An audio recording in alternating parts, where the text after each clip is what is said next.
Bienvenue chers téléspectateurs, bienvenue mesdames et messieurs, c'est votre émission Instant de grâce, l'instant des gens qui plaident la justice de Dieu dans leur entreprise, dans leur vie, dans leur initiative. Mesdames et messieurs, aujourd'hui, nous avons le plaisir de recevoir une fois de plus le pasteur Anissé Ondaye. Donc, sans plus tarder, mesdames et messieurs, les bien-aimés dans le Seigneur, suivez l'homme de Dieu dans ce sous-thème, la possession démoniaque, et on se retrouve juste après.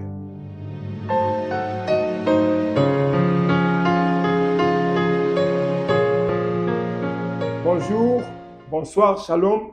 On ne sait pas à quelle heure vous nous suivez. Je suis votre humble serviteur, Louis Anissé Ondaye, le pasteur Louis Anissé Ondaye, berger de la communauté Armée Céleste. Nous sommes là dans le cadre d'une série des émissions et là, nous allons donc donner une suite à notre série intitulée « Délivrance et prise de conscience ». Alors, aujourd'hui, nous allons parler de la possession démoniaque. Pourquoi la possession démoniaque? Parce que autour de ce thème, il y a souvent beaucoup de questions que les enfants de Dieu posent aux serviteurs de Dieu. Et aujourd'hui, nous voulons donc enseigner sur la possession démoniaque. Alors, qu'est-ce que la possession démoniaque? La possession démoniaque, c'est lorsque un esprit, je vais expliquer ça de la manière simple, c'est lorsque un esprit impur trouve le moyen et l'occasion, la possibilité de s'installer dans la vie d'un être humain. Il prend possession de votre esprit et il vient comme élire domicile en vous. Et c'est ça qu'on va appeler la possession démoniaque parce qu'après, il va donc s'en suivre beaucoup de choses. Il va commencer à dominer sur vous, à influer sur votre comportement, sur votre manière de vivre, parfois même sur vos choix, sur vos décisions. Mais la mission qu'il a reçue du diable, c'est venir carrément s'installer et contrôler la personne. Il y a aussi l'obsession démoniaque qui est très très différent de la possession démoniaque parce que dans l'obsession démoniaque, l'esprit impur vient pour des actions ponctuelles. On ne va pas parler de l'obsession démoniaque au cours de cette émission, mais on trouvera l'occasion pour en parler. Mais aujourd'hui, on va parler de la possession démoniaque. Alors, il y a une question, avant de développer notre sujet d'aujourd'hui, il y a une question qui vient souvent. Les enfants de Dieu posent souvent la question de savoir, est-ce qu'un enfant de Dieu peut être possédé? Est-ce que quelqu'un qui a reçu Jésus comme Seigneur et Sauveur, qui est né de nouveau, peut être possédé? La réponse est oui. Ça peut peut-être choquer, mais le problème ici, ce n'est pas d'être choqué, le problème c'est de voir ce que la Bible dit.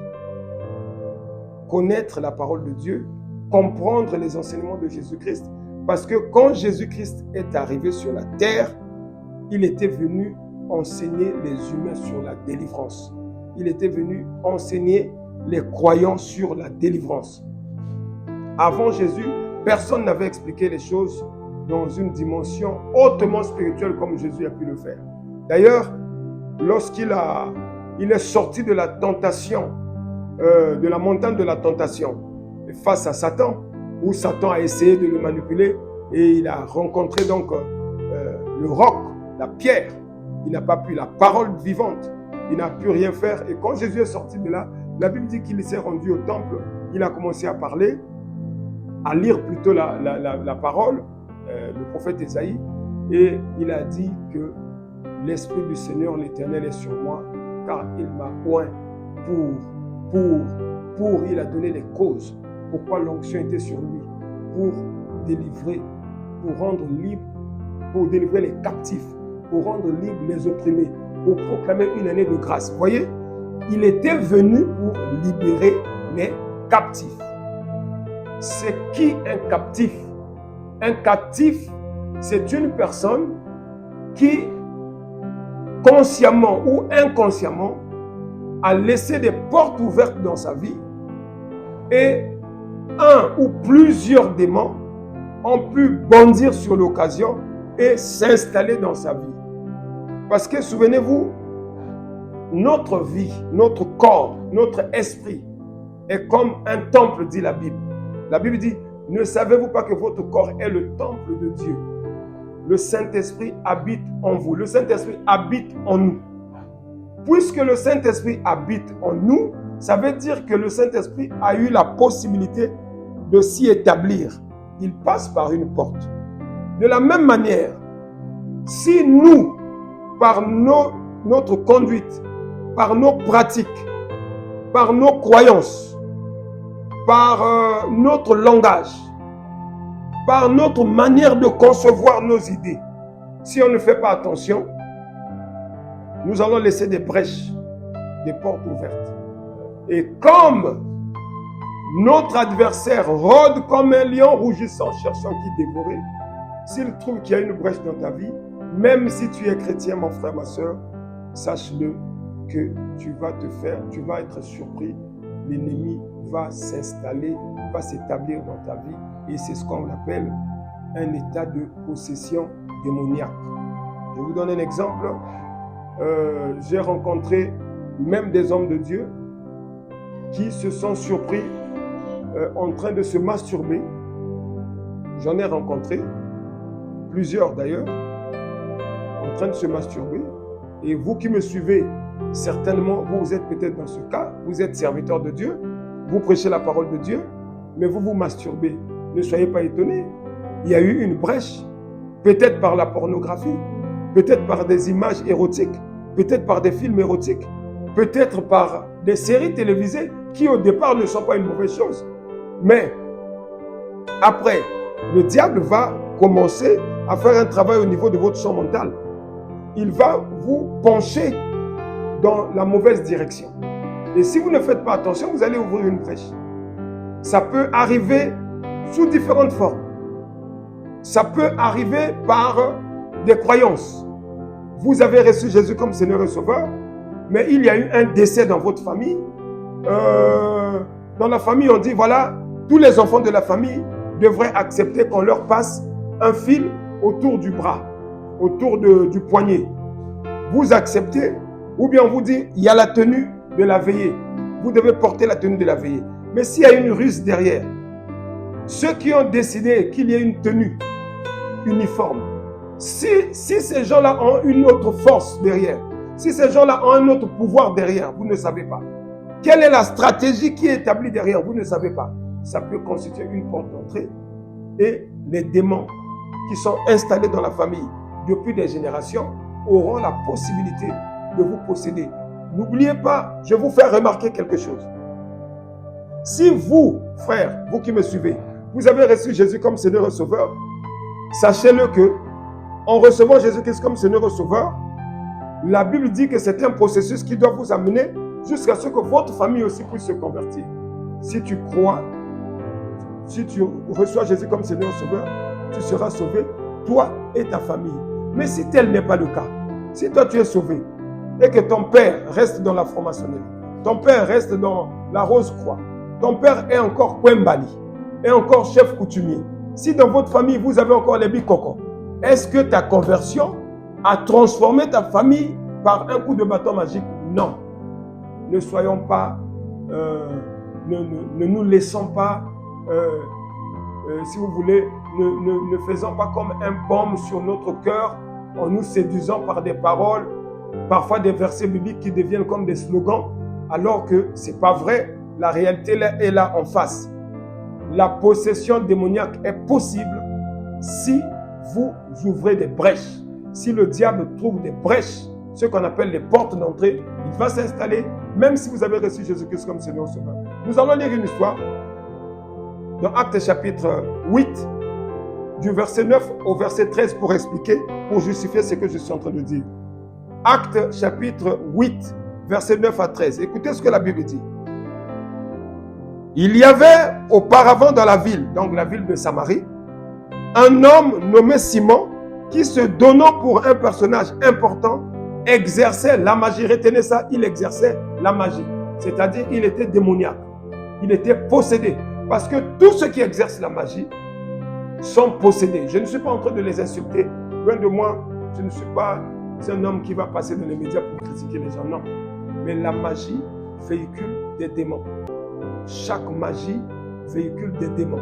Et si vous prenez contact avec les loges de la magie, les loges des sciences ésotériques, sachez-le qu'à chaque fois que vous faites des incantations, que vous appelez d'ailleurs des prières, vous invoquez, vous invitez des démons dans votre vie, dans votre maison, et les démons-là vont d'abord vous posséder, vous, et ensuite ça va posséder votre entourage. C'est ainsi que vous allez avoir des cas de maladie que vous ne vous expliquez pas, des personnes qui se voient, qui connaissent parfois la perte de sang, diminution de sang plutôt. Il y a beaucoup de cas comme ça, des cas des hémorroïdes répétés, des maladies de foie, de cirrhose de foie, et parfois quelqu'un qui ne prend pas de l'alcool et tout ça. Là. Ce sont des possessions démoniaques par rapport au contact que les humains ont avec les esprits. Parce que les esprits s'alimentent. Un démon s'alimente, mais les esprits ne s'alimentent pas comme les humains. Les esprits s'alimentent de l'intelligence humaine, les esprits s'alimentent des émotions des humains, les esprits s'alimentent du sang humain. Donc, si vous rentrez en contact avec des esprits, ne soyez pas étonnés que vous ayez des enfants débiles, des enfants qui zenguent, comme on dit chez nous.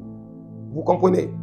Donc ici, Simon était dans la magie. La Bible dit qu'il exerçait la magie et provoquait l'étonnement du peuple de la Samarie. Ça veut dire quoi? Ça veut dire qu'il pouvait organiser une séance de démonstration de magie et les gens viennent, les gens de la ville venaient et les gens de la ville même encourageaient cela. Tous, verset 10, du plus petit jusqu'au plus grand, tous l'écoutaient attentivement en disant « Celui-ci est la puissance de Dieu, celui qui s'appelle la grande. » Vous voyez la confusion? Là où il y a des démons, il y a une grande confusion. Lorsque vous êtes possédé par un esprit impur, parmi les premiers symptômes, vous allez constater que dans votre vie, il y aura une grande confusion. Vous allez avoir un sérieux problème. Vous ne voyez plus les choses nettement. Vous n'analysez plus les choses nettement. Vous allez vous opposer à tout. Vous rentrez dans des contradictions. Vous créez des débats là où ça n'a pas de sens. Même si vous n'avez pas la connaissance sur un sujet, vous voulez discuter là-dessus simplement parce que c'est ça le propre du diable.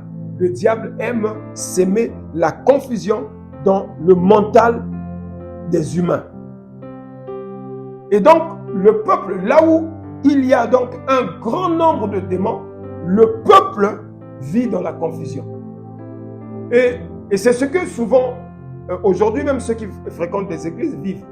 C'est-à-dire, on attribue la puissance de Dieu à Satan et on attribue la puissance de Satan à Jésus. Qu'est-ce qui se passe? Avant de continuer, je suis souvent par les médias, quand un homme de Dieu manifeste la puissance de Dieu et qu'il y a des miracles, les gens témoignent, les gens parlent de ce que Dieu fait avec son serviteur. Qu'est-ce qui va se passer? Les gens vont commencer à dire, vous savez, il faut faire attention, ça doit être la magie. Dieu ne peut pas faire une telle chose. On attribue ce que Dieu fait à Satan. Quand un homme de Dieu prophétise, et que c'est avec exactitude, c'est avec précision, c'est un homme qui craint Dieu. C'est parce qu'on reconnaît un mauvais arbre par les fruits.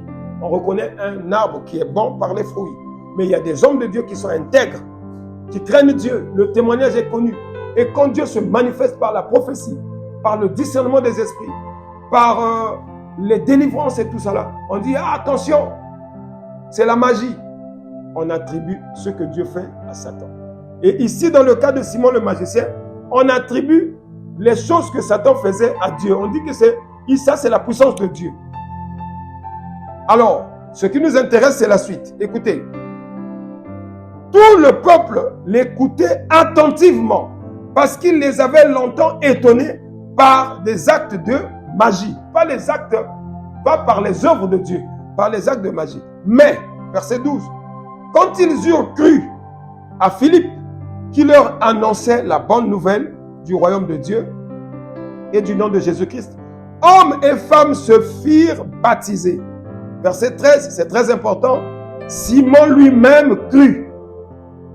Et après avoir été baptisé, il ne quitta plus Philippe. Voilà. Simon aussi a cru. Il a compris que si tu mets la magie comme ça, tu mets Jésus, il n'y a pas match. Il étonnait les gens pendant des années dans la ville de Samarie. Mais la ville de Samarie est une ville possédée. La ville de Samarie avait été une ville possédée. Il y avait des milliers de démons dans la ville de Samarie. Si vous étudiez l'histoire de la ville de Samarie, vous allez comprendre ce que je vous dis. Donc, ce n'est pas un fait de hasard que la magie puisse se développer dans la ville de Samarie. Il y a des villes comme ça, où Satan a pris possession. Il a pris le contrôle de la ville. Il a pris le contrôle, la possession, la gestion d'une ville. Et à ce moment-là, si vous vivez dans cette ville, si vous êtes chrétien, vous devez avoir une vraie relation avec Dieu. Mais il y avait le frère Philippe, une vraie relation avec Dieu. Frère, sœur, toi qui me suis, ne joue pas avec ta relation avec Dieu. Tu dois avoir des temps de prière. Tu dois avoir des moments de jeûne et prière. Parce que nous sommes en guerre. Parce que l'ennemi rôde comme un lion rougissant cherchant qui dévorer. Simon a reçu Jésus comme Seigneur et Sauveur. Écoutez, il a reçu Jésus comme Seigneur et Sauveur. La Bible dit que lui aussi, il a été baptisé. Mais malheureusement, au verset 18, lorsque Simon vit que le Saint-Esprit était donné par l'imposition des mains des apôtres, alors que lui aussi il a reçu Jésus, il est devenu enfant de Dieu. Pour répondre à la question, est-ce qu'un chrétien peut être possédé? Simon a reçu Jésus comme Seigneur et Sauveur. C'est fini avec le diable. Il est maintenant avec Jésus. Mais regardons son attitude. Lorsque Simon vit que le Saint-Esprit était donné par l'imposition des mains des apôtres, il leur offrit de l'argent en disant, accordez-moi aussi ce pouvoir, que celui à qui j'imposerai les mains reçoive le Saint-Esprit. Verset 20. Mais Pierre lui dit, que ton argent périsse avec toi, puisque tu as cru que le don de Dieu s'acquérait à prix d'argent. Il n'y a pour toi ni part ni lot dans cette affaire, car ton cœur n'est pas droit devant Dieu. Et il le pousse même à la repentance au verset 22. Répands-toi donc de ta méchanceté et prie le Seigneur pour que la pensée de ton cœur te soit pardonnée s'il est possible. Alors dites-moi, frère, vous que me suivez, voilà un frère, voici un frère qui a reçu Jésus comme Seigneur et Sauveur, qui a été sérieusement possédé pendant des années et qui a accepté Jésus. Il ne s'est pas limité là. Il est allé jusqu'aux eaux des baptêmes. Mais comment le diable réussit encore à manipuler une telle personne? C'est ça le danger que nous avons. Ne vivez pas la vie chrétienne comme une vie superficielle. Il faut aller dans les profondeurs. Il faut constamment être dans la présence de Dieu, dans la recherche de la présence de Dieu. Attention mon frère, ma soeur. Même quand on pense qu'on a fini avec le diable, parfois on n'en a pas fini. Vous voyez? C'est très important ce que je dis. Parfois, l'ennemi a encore un autre tour. Il y a encore un tournant de la situation qui nous attend. Alors que le frère se disait, je suis déjà libéré. Mais quand tu entends la réponse de Pierre, tu comprends que le frère avait encore des problèmes. Il y avait encore un lien avec le diable. Écoutez cette histoire. Je suis en train de parler de la possession démoniaque. Quand le diable a possédé quelqu'un, ou bien quand le diable veut posséder un être humain, il agit souvent au niveau du cœur, ou bien au niveau du mental. Actes chapitre 5, à partir du verset 1, je vais lire. Mais un homme nommé Anania, avec Saphira sa femme, vendit une propriété et retint une partie du prix. Sa femme le sachant, puis il apporta le reste et le déposa aux pieds des apôtres. Verset 3. Pierre lui dit, Anania, pourquoi Satan a-t-il rempli ton cœur au point que tu montes au Saint-Esprit et que tu aies retenu une partie du prix du champ? Voyez, le frère est venu à l'église avec le mensonge. C'est eux-mêmes, ils ont fait une promesse à l'église. Comme quoi, nous allons vendre notre parcelle et on va ramener l'argent à l'église. Mais ils sont venus, ils ont menti. Ils n'ont pas dit la vérité. Pourquoi? C'est Pierre qui nous révèle ce qui se passe. Pierre nous montre, nous démontre que ce frère avait laissé la possibilité au diable. Il a ouvert une brèche, certainement par leur cupidité. Ça devait être un couple cupide. Si vous êtes cupide, vous laissez la porte ouverte, même si vous avez reçu Jésus comme Seigneur et Sauveur. Si vous êtes avare, si vous aimez l'argent.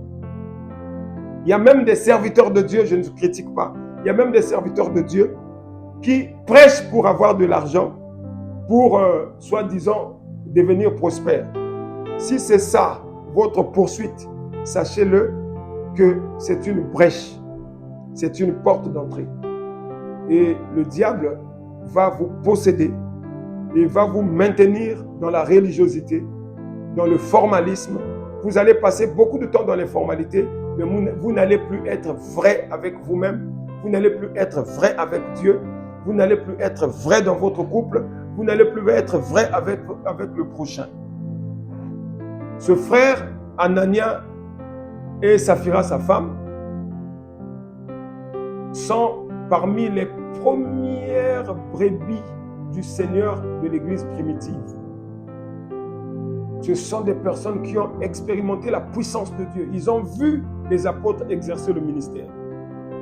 Mais, dans leur comportement,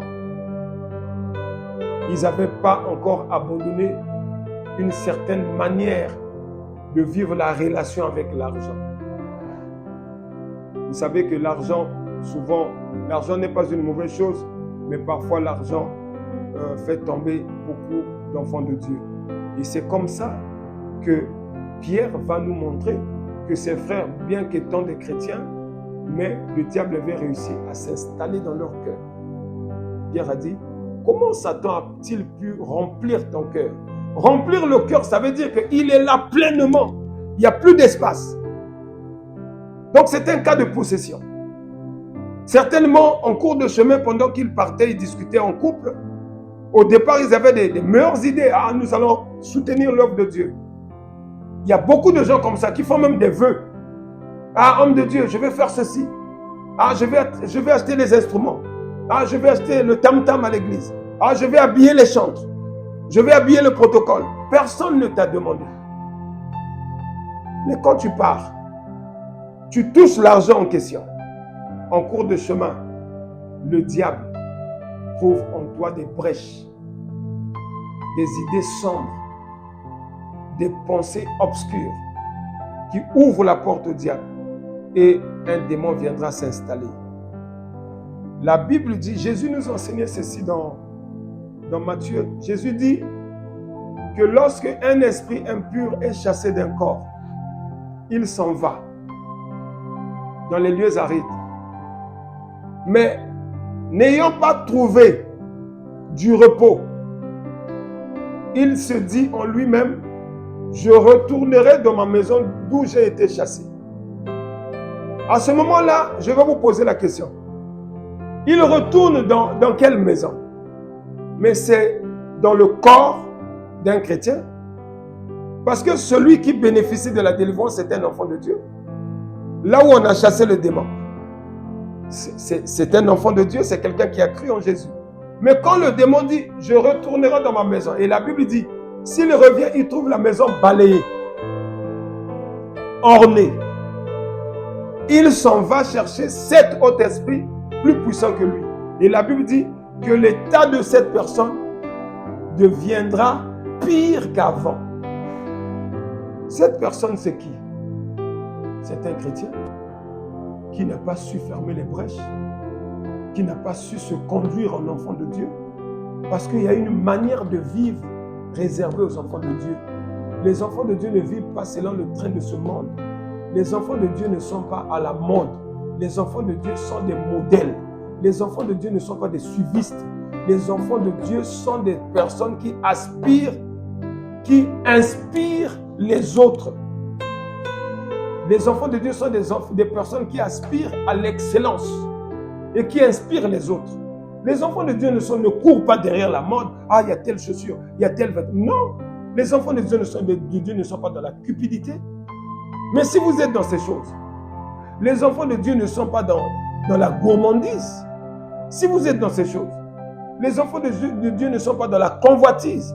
Mais si vous êtes là-dedans, et si le démon qui a été chassé de votre esprit, qui vous a libéré, s'il revient et il trouve la brèche, qu'est-ce qui va se passer? Il va vous posséder. Et dans l'histoire des évangiles, vous allez voir, il y a des gens qui ont été possédés, des croyants.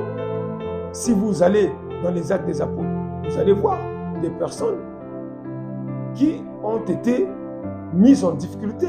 D'ailleurs, l'apôtre Paul lui-même, dans 1 Corinthiens chapitre 5, il dit quelque chose de grave. Ça se passe à l'église. Donc, ne faites pas des slogans en ce qui concerne les choses de Dieu. 1 Corinthiens chapitre 5. Je vais lire. Ce n'est pas moi qui le dis, c'est la Bible, s'il vous plaît. 1 Corinthiens chapitre 5 à partir du verset 1. On entend dire généralement qu'il y a parmi vous de l'impudicité. Et une impudicité telle qu'elle ne se rencontre pas même chez les païens. C'est au point que l'un de vous a la femme de son père. Je m'arrête là. État moral de l'église de Corinthe. Ce n'est pas état moral de la boîte de nuit de Corinthe.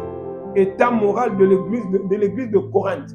Et dans cette église de Corinthe, le désordre que Satan est en train de s'aimer là-bas a atteint un niveau où on peut jauger l'impudicité qu'on trouve dans cette église dépasse l'impudicité qu'on peut trouver dans un ganda, dans une boîte de nuit.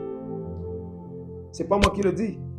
Les gens sont tellement possédés par le diable qu'ils sont plongés, enracinés dans l'impudicité. Et cette impudicité a entremêlé de l'inceste. Il y a même un frère qui a pris la femme de son père. Comment expliquer ça, bien-aimé? Alléluia. Regardez comment le diable peut manipuler les gens. Lorsqu'on parle de la possession démoniaque, c'est par rapport aux symptômes. Tu observes la vie de quelqu'un. Tu observes ta vie. Tu vas te rendre compte qu'il y a des choses que tu ne devrais pas faire. Comment prendre la femme de son père? Comment sortir avec la fille de ta femme? Comment sortir avec la fille de ton frère? Comment avoir des rapports avec un animal? Comment? J'ai rencontré des personnes pendant les cures d'âme qui ont eu des rapports sexuels avec des animaux. Comment? La bestialité. Comment expliquer ça? C'est une possession démoniaque. J'étais à Pointe-Noire, dans une ville du Congo qu'on appelle Pointe-Noire. J'étais allé faire un séminaire. Pendant que j'étais en train de prêcher, à la fin, il y a un frère qui est venu me voir. Il a dit qu'il avait eu des rapports sexuels avec un coq. Avec une poule, excusez-moi. Comment? Il y a des personnes qui ont des rapports sexuels avec des animaux, des chiens, des chiennes. Comment? Voyez? L'impudicité est une manifestation qui laisse transparaître les œuvres d'un démon dans la vie d'une personne. Voilà ce que nous avions à partager avec vous aujourd'hui sur la possession démoniaque. Même si vous avez reçu Jésus comme Seigneur et Sauveur, mais examinez votre vie à la lumière des Écritures. Si vous constatez qu'il y a des symptômes qui ne trompent pas, ça peut être la régression, ça peut être les échecs, ça peut être une vie très ralentie, ça peut être une maladie incurable, une plaie incurable, ça peut être des cauchemars, ça peut être ce que nous appelons couramment des mauvais rêves, ça peut être des esprits incubes et succubes, ce qu'on appelle couramment les femmes de nuit et les maris de nuit, ça peut être la nourriture nocturne. Ça, ce sont des signes qui ne trompent pas. Ça prouve qu'il y a des esprits qui ont pu s'installer dans votre vie et vous avez besoin de la délivrance. Vous avez là notre contact WhatsApp. Vous pouvez nous contacter par WhatsApp, échanger avec nous si vous avez des questions à poser. Suivez donc nos émissions. Nous allons continuer à édifier le peuple de Dieu. Ne faites pas de nos émissions des sujets de polémique. Nous parlons de la Bible, nous enseignons la Bible. Que Dieu vous bénisse et à la prochaine.